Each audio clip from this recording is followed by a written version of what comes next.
If you're 55, this 401k move that I'll discuss today can help you retire early. So picture this, you're 55, you put in your time, decades of early mornings, late nights, saving consistently, and now your 401k has a nice chunk of money in it. And honestly, you're tired. Not I need a vacation tired, more like I want to actually live while I'm still healthy enough to enjoy it tired. Maybe you want to travel with your spouse before your knees give out or spend real time with the grandkids instead of just on the weekends. But here's the problem. That money you've been saving in your 401k, it's locked up until you're 59 and a half. Touch it early and the IRS hits you with a 10% penalty on top of regular taxes. For most people, that's enough to kill the early retirement dream right there. But what most people don't know is your 401k provider probably never mentioned there's actually a way around this, and it's not some complicated loophole. It's a legitimate IRS rule that's been around forever. The problem is most 401k companies don't want you to know about it because the longer you keep your assets invested in the 401k plan, the more money they make in fees. It's called the rule of 55, and it could be the difference between working until you're 65 because you have to versus stepping back at 55 because you want to. I'm Tom, founder of GT Wealth, and over the years, I've helped plenty of folks figure out how to make this transition without the financial stress. So today, I'm going to walk you through exactly how the age 55 rule works, what you need to watch out for, and how to know if it makes sense for your situation. All right, let's keep this simple.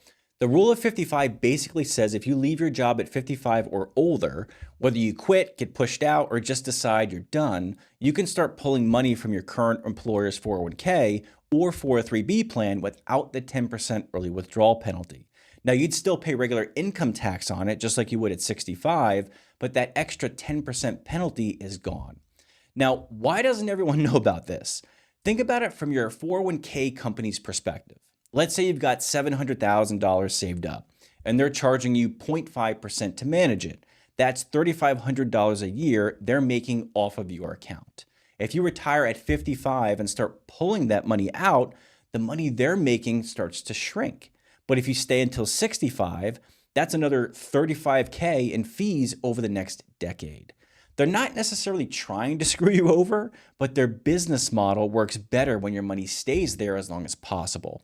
So they're not exactly incentivized to tell you about early retirement strategies and how to gain access to your money. Now, here's where you need to pay attention because one wrong move and you lose this entire strategy and opportunity.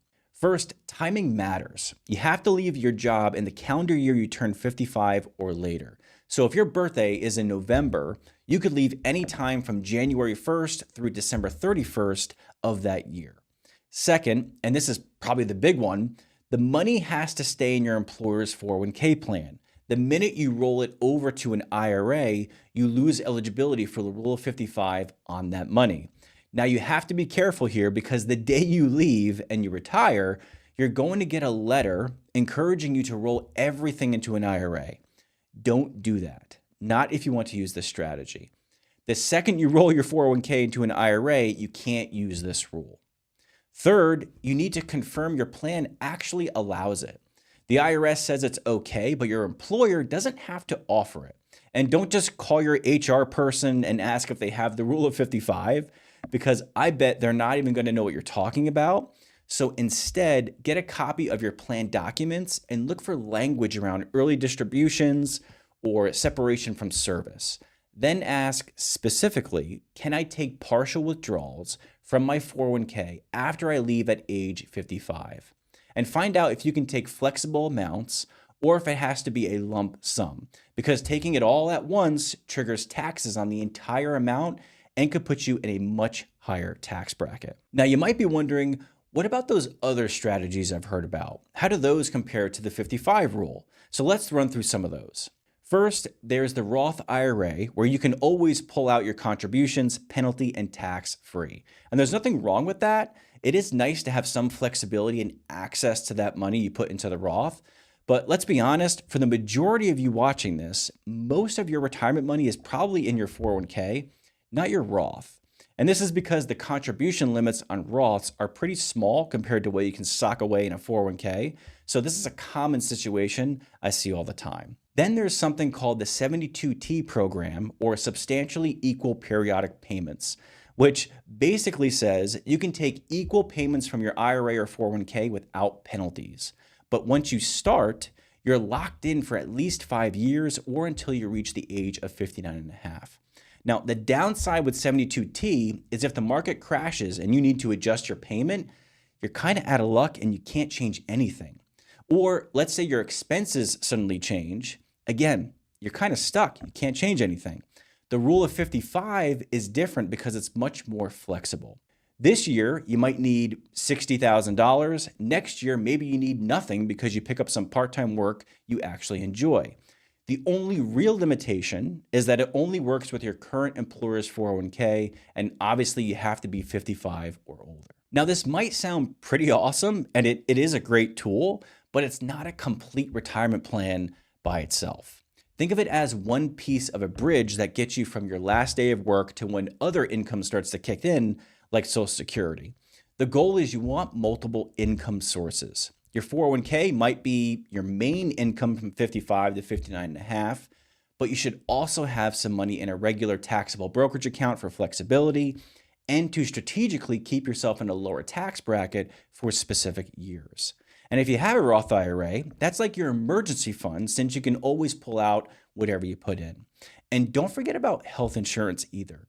That's probably going to be one of your biggest expenses until you hit 65 and qualify for Medicare, so you'll need to budget for COBRA or an ACA marketplace plan. And one more thing, if you're a public safety worker like a police officer or firefighter, there's a special version of this that starts at age 50 instead of 55. That could give you 5 extra years of freedom, so if that's you, it might be worth checking out. Honestly, most of us are conditioned to this idea that we're stuck working until 65 because that's what everyone assumes, right? But the rule of 55 proves you have options. It's obviously not right for everyone because at the end of the day, we need to have enough money saved and invested in our 401k to support what we want to do in retirement. But for the right person in the right situation, it can be the key to getting those extra years back. Now, before you do anything though, you need to run the numbers properly. Figure out exactly how much you'll need each year, what taxes will look like, and whether your plan allows it. Also, if you have prior 401ks from past jobs, consolidate those old plans into your current plan before leaving. Remember, you can only use the age 55 rule on your current 401k or 403b plan, so don't forget about those older plans. Overall, in my experience, this isn't something you want to figure out on your own. One mistake here can cost you big time in taxes and penalties. So if you want help figuring out whether this makes sense for your specific situation and how it could potentially work in your overall retirement income strategy, click the link in the description for a free retirement blueprint. Timing the age 55 rule is only one piece of the puzzle. There's also taxes, health insurance, Social Security, and your investments, all of which are a big deal to make sure everything is coordinated and working together. Now, some of you may have a lot of different accounts other than the 401k. You might have money in a traditional IRA, Roth IRA, HSAs, or taxable brokerage accounts. And a common question I hear all the time is which retirement accounts should I withdraw from first? And I answer this exact question in my video right here, going through each of these accounts in great depth to show you which one might be the best for you. So click here to watch, and I'll see you over there.